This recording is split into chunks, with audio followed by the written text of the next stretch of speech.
Hello and welcome again to the Dog Tag Veterans Group. I'm Mike Holub. We've arranged for some interviews with some very dynamic women veterans, all of whom have served or are still serving. Each is an exceptional example of someone who's achieved successes in both their civilian and military careers.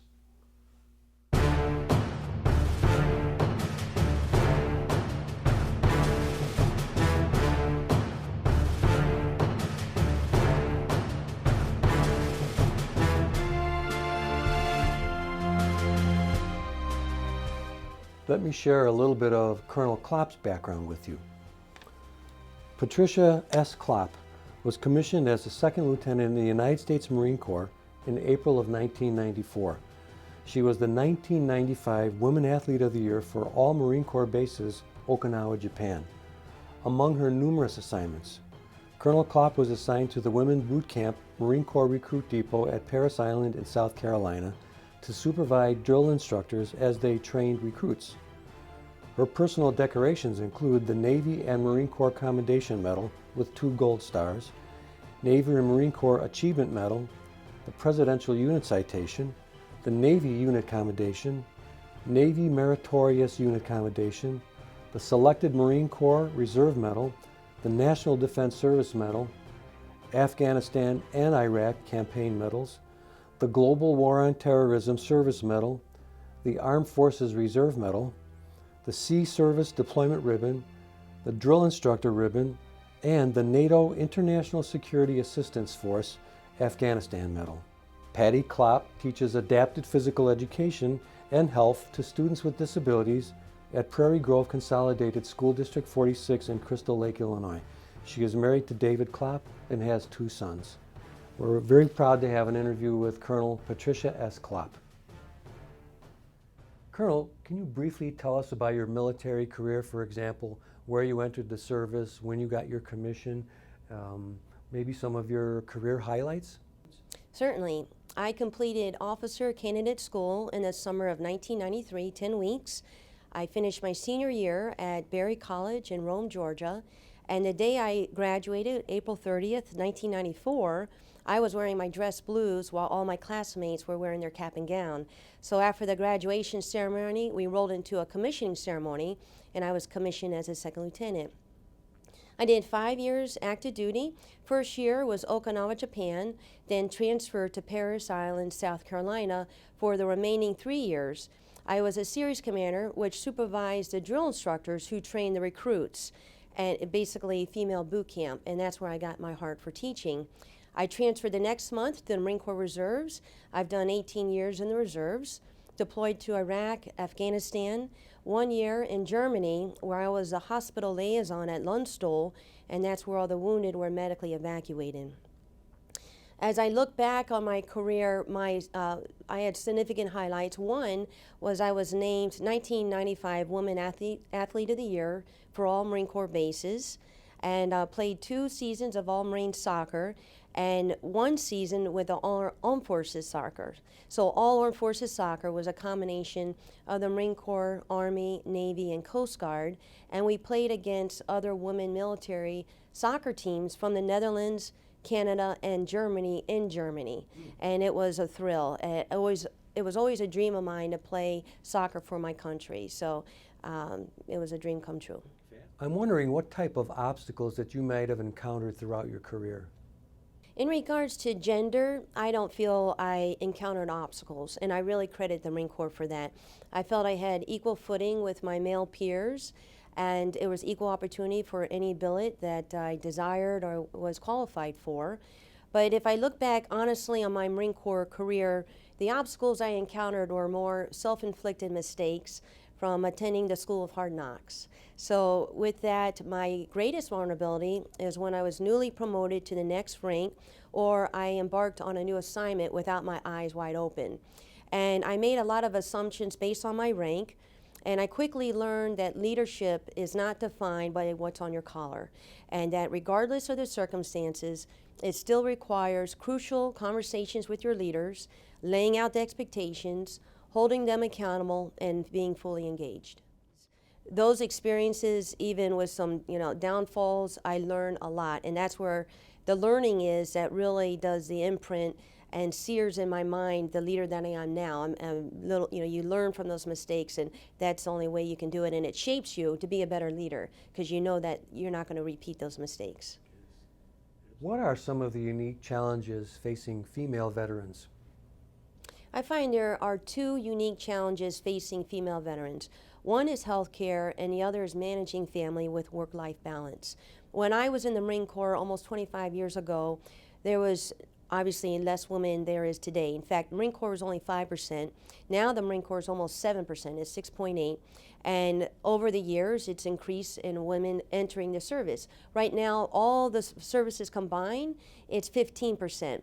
So 15% of the military service are women, and these women are going to have naturally some challenges and encountering very male-dominated organization and positions, expected to deploy, train hard, physical demands, stressful work, long days, and that takes a toll on one's body. So with that, there's going to be unique health concerns for women because of that. But the good news is the Veterans Administration has made great progress. They created a center for women's veterans, and it's really neat to see that. The second challenge I find for women veterans is managing family with work-life balance. And I know for any working mom, it's difficult, but I can only imagine from my perspective, it's a lot more difficult being on active duty. A lot of times spouses, they're also on active duty, so you're not guaranteed to be co-located. You want to start a family, and typically the wife does a primarily caregiving, and so again, nothing slows down. There isn't any modification or time, sharing a job or time off. You're an obligation, a term, and you're committed. So that will certainly take a toll on the family with the long hours, again, deployment, separation, and I can see that being a real strain on family. So work-life balance, I would find, is extremely difficult and challenging for women veterans. You mentioned your more than 25 years of service. What's different today for women entering the military as compared to when you entered active duty? Sure. Well, two things. Number one, the option to serve in combat arms, and number two, the physical demands, requirements. So when I had thoughts of joining the Marine Corps, I was very serious about a senior in high school, so 1990, and it never crossed my mind about serving in a combat arms position.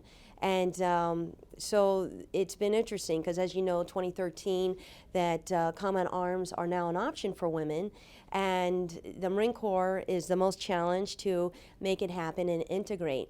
For the Marine Corps, they've had women enlisted Marines be able to complete infantry training, but there hasn't to date been one woman officer to complete the infantry officer course. So it's going to be interesting how that unfolds. But we understand that in 15 years, 2 wars, that the lines of the battlefield and combat arms are blurred. So women are in harm's way, as they have been for many years. They're still doing convoy ops, they're doing foot patrols, they're manning machine guns. So it logically makes sense that to open up these fields for combat arms if they are qualified and competent to do the job.